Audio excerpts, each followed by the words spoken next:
La identidad no existe. Sus consecuencias, sí. Carta número 13 de Fractal. Los últimos años fortalecí sobremanera la idea de que gran parte del sufrimiento humano nace en la identidad, en ese gesto aparentemente inocente de decir yo. Creía que cuanto más sólida era la imagen que construíamos sobre quiénes éramos, en realidad más nos alejábamos de algo esencial, que la identidad era, en el fondo, la gran ficción de la separación, es decir, la forma en la que olvidábamos que pertenecemos a algo infinitamente más amplio que nosotros mismos. Quizás por eso terminé tan profundamente sumergida en ciertas tradiciones espirituales y filosóficas que hablan de la disolución del ego, pues me satisfacía la idea de que la libertad consistía, precisamente, en dejar de identificarnos con aquello que creemos ser.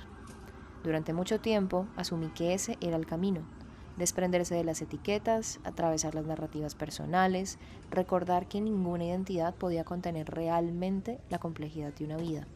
Hoy sigo encontrando mucho valor en esa intuición, pero también la noto incompleta porque, aunque la identidad pueda ser una construcción, las construcciones, como estructuras que son, también sostienen el mundo, y eso cambia bastante la conversación. La filosofía contemporánea lleva décadas insistiendo en que el yo no es una esencia que espera ser descubierta. Judith Butler mostró cómo muchas de las categorías con las que organizamos nuestra experiencia, el género, por ejemplo, no son expresiones naturales de una verdad interior, sino prácticas que repetimos hasta que terminan pareciéndonos inevitables. Stuart Hall propuso pensar la identidad cultural no como un origen estable, sino como un proceso permanente de producción. Incluso Thomas Metzinger, desde la filosofía de la mente, sostiene que no poseemos un yo en sentido estricto, sino un modelo del yo, algo así como una representación que el cerebro construye para orientarse en el mundo. En otras palabras, el yo funciona, pero eso no significa que exista como solemos imaginarlo. Diría más bien que es una interfaz, una manera de organizar la experiencia, y creo que ahí radica uno de los mayores malentendidos de nuestro tiempo. Lo anterior lo digo porque solemos movernos entre dos extremos igualmente limitantes. Por un lado, la cultura nos invita a construir una identidad cada vez más definida, más visible, más coherente, como si descubrir quiénes somos fuera el gran proyecto de una vida. Por otro, ciertos discursos de la nueva era parecen sugerir que toda identidad es un obstáculo del que deberíamos desprendernos cuanto antes. Empiezo a pensar que ninguna de las dos posiciones alcanza a describir del todo lo que ocurre, puesto que no podemos vivir sin una cierta organización del yo, por lo menos no en esta realidad, pero tampoco podemos olvidar que esa organización nunca deja de ser provisional. Así, quizás el problema nunca fue construir una identidad, sino justamente olvidar que somos quienes la construimos.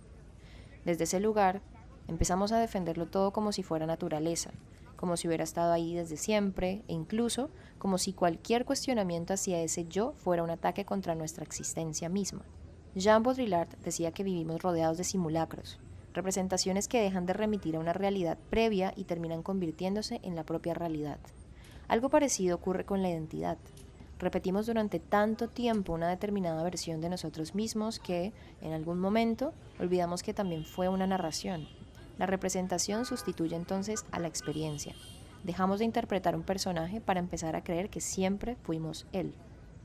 Ahora, se me ocurre que esa ni siquiera es la parte más interesante, porque incluso si aceptamos que la identidad es una ficción, todavía queda una pregunta tan incómoda como fascinante. ¿Qué tipo de ficciones producen determinados mundos? El sociólogo Erving Goffman propuso hace décadas que toda vida social implica una forma de performance, no porque seamos falsos, sino porque vivir con otros supone modular constantemente nuestra manera de aparecer. Mucho antes de que existieran las redes sociales, ya actuábamos. Ajustábamos el lenguaje, el tono, los gestos y las emociones según el contexto y las relaciones que habitábamos. Pienso entonces que el acto en sí mismo solo es el síntoma. Quizás la verdadera pregunta sea desde qué ética decidimos interpretar el papel que inevitablemente vamos a representar, ya que ahí la identidad deja de ser únicamente una cuestión psicológica para convertirse en una cuestión política. Y no política en el sentido partidista del término, sino en su sentido más profundo, aquello que organiza la vida en común. Vivimos un momento histórico profundamente polarizado. Las identidades parecen endurecerse al mismo ritmo que las conversaciones se vuelven imposibles. Cada grupo protege sus símbolos, sus lenguajes y sus certezas con una intensidad que muchas veces impide cualquier encuentro real con la diferencia. Frente a ese panorama, Podría parecer tentador abandonar completamente las identidades y refugiarnos en la idea de que, en el fondo, todos somos una misma conciencia. Sin embargo, empiezo a observar que esa solución también tiene un costo, porque las identidades, aunque sean construidas, siguen teniendo consecuencias materiales. Determinan quién es escuchado y quién no, quién tiene derechos, quién puede caminar tranquilo por la calle, quién ocupa determinados espacios, entre otras. Las ficciones, por lo tanto, organizan instituciones, leyes, economías y afectos. Decir que una identidad es una construcción no significa que sus efectos sean imaginarios. Significa, precisamente, que somos responsables de las construcciones que decidimos sostener. Entonces, se me ocurre que es momento de desviar la mirada sobre la idea de deshacerse de toda identidad y más bien aprender a construir aquellas que hagan posible el mundo que deseamos habitar. No necesito llamarme feminista para intentar practicar relaciones más igualitarias. No necesito convertirme en ambientalista como identidad para asumir responsabilidad sobre la forma en que consumo. No necesito definirme desde una corriente política específica para reconocer que quizá hemos llevado demasiado lejos la idea de que la libertad consiste únicamente en proteger la autonomía individual mientras olvidamos la fragilidad de lo común. En realidad, creo que la pregunta ya no es quién soy, ni siquiera quién quiero llegar a ser. Tal vez la pregunta sea mucho más simple y al tiempo mucho más exigente. ¿Qué tipo de persona necesita existir para que el mundo que imagino también pueda existir? Siento que respondemos silenciosamente a esa pregunta con cada gesto cotidiano, cada conversación, cada decisión de consumo, cada forma de vincularnos, cada vez que elegimos competir o colaborar, o cada vez que hablamos o decidimos callar. Quizás nunca dejemos de interpretar personajes y la autenticidad absoluta sea otra ficción que también necesitamos revisar.